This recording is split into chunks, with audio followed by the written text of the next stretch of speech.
नमस्कार, आप देख रहे हैं YBN बिहार और मैं हूं आपके साथ अंजलि चौहान।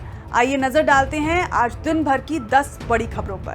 बिहार चुनाव 2025 से पहले एनडीए में टेंशन बढ़ गया है। जेडीयू नेता खालिद अनवर ने साफ कहा, एनडीए में नीतीश ही लीडर हैं, वही चेहरा है, वही मुख्यमंत्री बनेंगे। यानी बीजेपी चाहे जो कहे, जेडीयू ने अपनी शर्तें टेबल पर रख दी हैं।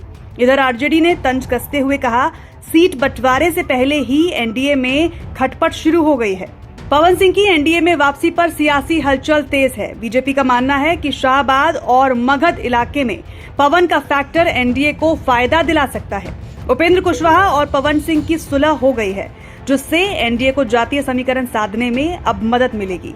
यानी पवन के आने से बीजेपी को राजपूत वोट और कुशवाहा को अपनी जातीय पकड़ दोनों में फायदा मिलेगा। आरजेडी नेता तेज प्रताप यादव ने पवन सिंह पर जमकर हमला बोला। तेज प्रताप बोले, ये कलाकार राजनीति क्या करेंगे, कभी हमारे पैरों में गिरते थे, आज किसी और के।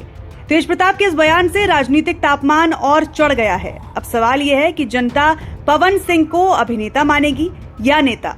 भोजपुरी स्टार और बीजेपी नेता पवन सिंह ने आज दिल्ली में अमित शाह से मुलाकात की। ये मुलाकात चुनावी रणनीति का हिस्सा बताई जा रही है।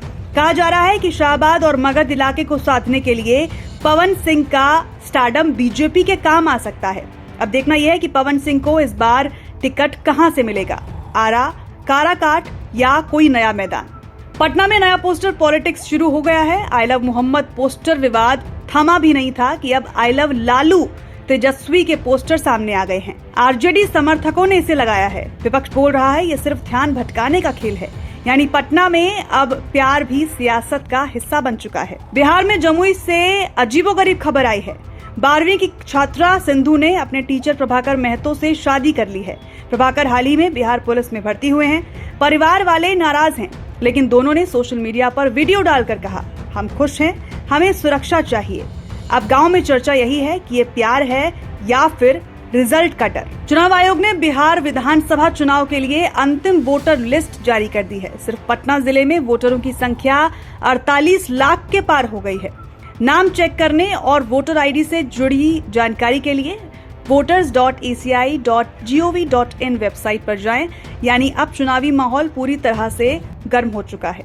प्रशांत किशोर की जनसुराज पार्टी ने प्रधानमंत्री मोदी को चिट्ठी लिखकर डिप्टी सीएम सम्राट चौधरी पर कार्रवाई की मांग की है। आरोप है कि नरसंहार केस में चौधरी ने गलत दस्तावेज लगाकर खुद को नाबालिग साबित किया था। अब ये मामला कोर्ट से लेकर चुनावी मंच तक गूंजने लगा है। जनसुराज के हमले के बाद बीजेपी ने भी पलटवार किया। बीजेपी नेताओं ने कहा, आपके ही अध्यक्ष पप्पू सिंह ने 5 साल में 13 साल उम्र कैद कैसे बढ़ा ली। यानी एनडीए बनाम जनसुराज की जंग अब उम्र घोटाले पर अटक गई है। जनता बोले, राजनीति में उम्र नहीं, काम देखिए। नेपाल जेल से फरार नाइजीरियन कैदी बिहार में पकड़ा गया। मधुबनी के जयनगर स्टेशन पर आरपीएफ और एसएसबी ने उसे दबोच लिया। बाद में उसे नेपाल पुलिस को सौंप दिया गया। इस घटना के बाद बिहार नेपाल सीमा पर सुरक्षा कड़ी कर दी गई है।